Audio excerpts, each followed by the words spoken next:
ഇറാനെ അടിക്കുമ്പോൾ ലോകം 100 വട്ടം ആലോചിക്കണം. മുമ്പ് ആരും ഇത് ചെയ്തിട്ടുമില്ല. എന്താ കരയുദ്ധം നടത്താത്തത്?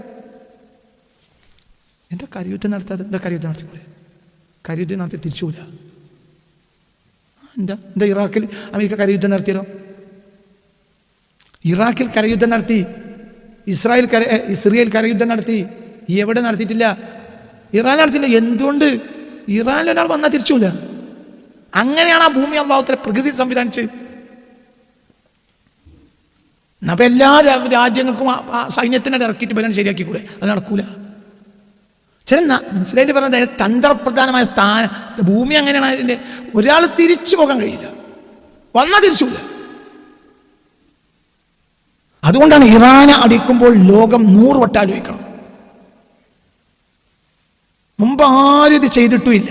ഈ യുദ്ധം ആരാണ് നേതൃത്വം നൽകുന്നത്? America, Israel. അമേരിക്കൻ മേൽക്കോയ്മ അംഗീകരിക്കുന്നതാണ് ഈ രാജ്യങ്ങളും മൊത്തം രാജ്യങ്ങളും. അപ്പൊ സ്വാഭാവികമായും ഇത് കാരണം അവരത് നടക്കും. അവർക്ക് വലിയ നഷ്ടമുണ്ട്.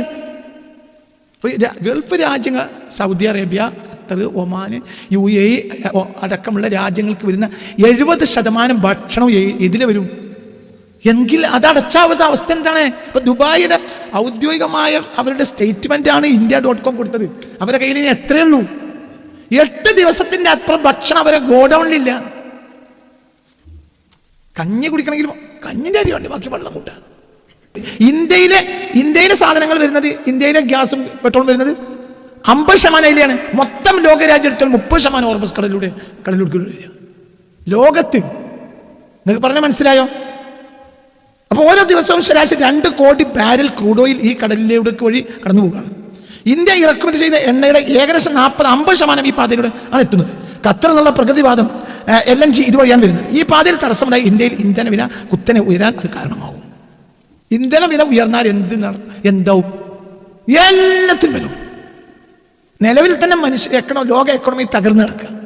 ഇപ്പൊ കഴിഞ്ഞ കൊല്ലത്തെ അത്ര പൈസ കൊല്ലല്ല ഇല്ല. ഇപ്പൊ ഭയങ്കര ഉഷാറായിട്ടില്ല, ആകായിട്ടില്ല. മനുഷ്യന്മാർ പൈസ വെക്കൂല. എന്തുകൊണ്ട്? ഇപ്പൊ നമ്മളെ പുറത്തെ ഇതൊക്കെ നടന്നു പോണത് എന്തുകൊണ്ടാണ്? മനുഷ്യന്മാർ എന്ത് ചെയ്യും? മേലായിട്ടാണ് അങ്ങനെ നല്ല മുത്തക്കങ്ങളൊക്കെ ഇങ്ങനെ അയച്ച് പൈസ അയച്ചു തരും. അതിനോലെ പറഞ്ഞിട്ട് കാര്യമല്ല. പൈസ ഇല്ല.